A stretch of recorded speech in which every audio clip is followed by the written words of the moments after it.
지난주 최고의 한 수에 오르셨던 이정원 변호사의 주제를 공개합니다. 대한민국 부부 중 40%가 혼수 때문에 이혼한다. 가슴 성형을 요구하는 시어머니가 계세요. 변호사 이정은이 밝히는 충격 실태. 결혼을 꿈꾸는 모든 이들은 채널 고정. 완전히 끊어라. 요즘은 이혼 비율이 굉장히 높아서요. 세 쌍 중에 한 쌍이 이혼을 합니다.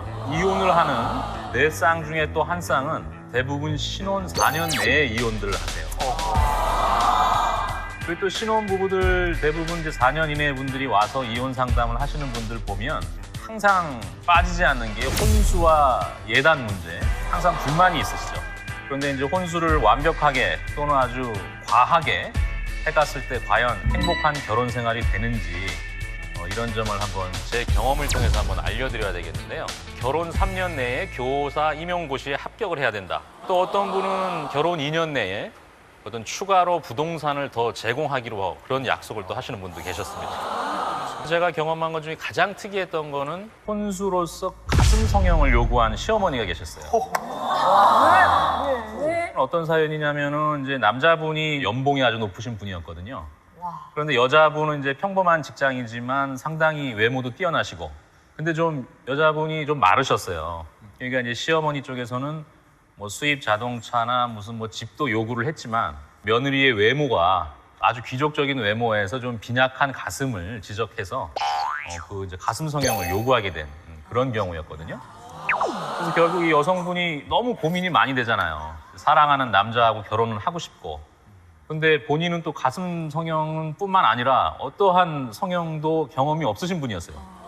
그러니까 더욱 이제 또 자존심의 상처도 입고 그랬지만 결국은 이제 어쩔 수 없이 한 600여만 원을 들여서 가슴 성형을 했습니다. 이렇게 이제 어렵게 결혼을 했는데 과연 이분이 행복한 결혼 생활을 했냐면 거기에 시어머니의 요구가 그친 게 아니라 결혼 후에도 계속 요구가 생겨요. 이런 이제 무리한 혼수를 요구하시는 분들은 항상 욕심이 끝이 없잖아요. 또 거기에 대해서 남편이 방패막이가 돼주지 못하니까 결국은 이분은 너무 스트레스를 받고 그래서 결혼 한 5개월 만에 파경을 맞이하셨어요.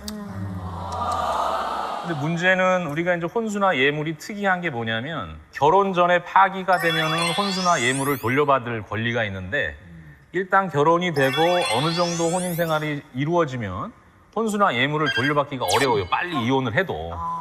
그래서 이분 같은 경우는 5개월밖에 안 됐는데도 너무 짧기도 한데 결혼은 이미 했잖아요. 네. 어느 정도 이제 혼인 생활이 이제 진행이 됐고. 그래서 이제 저를 찾아오셔서 뭐 소송은 사실은 가기가 좀 어렵고 이런 사유들을 말씀하시는 게 너무 어려우니까 재판에서 협의 절차를 통해서 혼수나 예물 비용을 이제 다시 돌려받게 되는 사건이었는데요. 근데 이 여자분이 꼭 저에게 부탁하는 게 가슴 성형에 대한 그 한이 너무 많으셨어요. 그 돈을 꼭 별도로 돌려받고 싶다. 더 이상 그거는 양보할 수가 없다. 원밀한 입장에서는 시어머니가 주름 좀 다 펴줘야 되고 가슴 넣어줘야 되고 이렇게 자기 조건을 얘기하는 게 아니라 자기 걸 하고 오라는 거, 남의 신체를 정말 상식적으로 이해하는 이해가 안 가요. 그 경우는 전적으로 그 남자가 변변치 못한 거예요. 그러게요. 남자가 구실을 못한 거예요. 희한한 어머니를 설득을 해서라도 네네. 어머니하고 살 거 아닌다면. 그러니까. 그렇죠. 그럼. 그 남편도 아니라 시어머님이 그랬다는 거가 충격이었는데 남편의 반응은 어땠나요? 남편은 이제 나중에 가슴 성형 그 비용을 돌려달라는 요구를 듣고 나중에는 이제 마음이 바뀌어가지고 네. 예전에는 자기도 원하고 그래서 하게 된 건데 네. 그거는 이제 여자 쪽에서 개인적인 취향으로 한 거다. 나하고는 관계가 없다. 이렇게 또 잡아떼가지고 굉장히 이제 괘씸해했던 그런 사건이었습니다. 결국 받아내셨던 건가요? 아주 이제 장기간 어떤 협상을 벌여가지고 결국은 이제 위자료 부분에 뭐 가슴 성형 비용을 어느 정도 고려해서 위자료를 이제 좀 받아들인 그런 사건이었는데요. 수술을 원했다면 사실은 결혼을 안 했어야 되는 건데 네. 이거 되게 너무 특이한 케이스거든요. 아니, 보통 처음 시어머니들은 들어봤어요. 만약에 가슴 수술을 했다는 거 알면 좀 대부분 싫어하지 않을까 싶어요. 왜냐면 그러게요. 예, 손주 나서 젖 먹이고 할 때 조금 피해를 것 같기도. 상관없나요? 수혜는 진작에 없다고. 해준 게 많기 때문에 또 요구하는 게 많아져요. 그러다 보니까 그 부부 생활에 부모님들이 계속 관여를 하고 친정, 시댁 다 관여를 하니까 계속 불화가 생겨요. 그래서 나중에는 본인들만 이혼하는 게 아니라 막 가족 간 시어머니 뭐 장인 장모까지 서로 막 손해배상 청구하고 싸움 나와. 이런 아주 뭐 가족 간의 분쟁이 일어나는 경우가 많거든요. 그러니까 여러분들은 이제부터는 단호하게 그런 혼수 요구에 대해서는 거부하는 마음 자세를 가지셔야 되고 이거를 꼭 알고 가셨으면 좋겠습니다. 와우.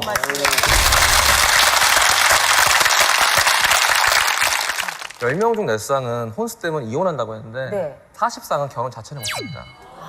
혼수 때문에. 그렇죠. 그러니까 이혼을 한다는 건 일단 결혼을 하고 나서 하는 거잖아요. 네. 그 전에 깨지는 거는 정말 훨씬 더 많다는 거죠. 예. 훨씬 더. 되게 안타까운 것들이 뭐냐면은 업계에서 흔히 쓰는 말이 있어요. 부모가 자식의 결혼을 망친다. 변호사님 사례에서도 보시면 알겠지만 남편이 요구한 게 아니에요.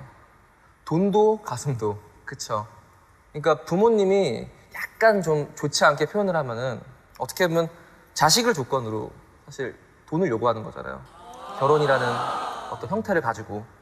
사실은 그렇게 결혼한 자녀들이 행복하길 기대하는 건 너무 말이 안 되겠죠. 문제인 건 아는데 혼수가 예. 당장 없어지진 않을 거 아니에요. 일단 예, 저 예. 결혼할 때까지는 혼수가 있겠죠? 그치. 네네, 맞습니다. 걱정되는구나. 걱정돼 지금. 아니 근데 미국에서는 사람이 둘이 좋으면은 그냥 결혼하거든요. 예단도 없고 예물도 없고 뭐 혼수도 없고 그냥 둘이 고생하면서 사는 건데. 맞아. 외국에서는 하우스 웨딩도 많이 하잖아요. 그렇죠. 저도 한국인 여자하고 결혼해가지고 저도 요구하는 거 없었어요.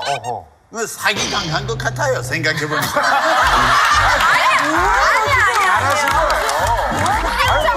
지금 그래. 잘하신 거예요. 진짜 멋있어졌어. 요구 안 쓰고 있는데 당하다. 지금 조금 늦었습니까? 너무 늦었어요. 그걸 질문이라고 했어요 지금. 알았어요. 정말 잘하신 거예요. 자, 정말 충격적인 주제였습니다. 10쌍 중에 4쌍은 혼수 때문에 이혼한다. 이정현 변호사 디펜딩 챔피언입니다. 네, 지난 시간에 88점의 주인공. 과연 2연승 할 수 있을지 아니면 나락으로 떨어질지 점수 주세요.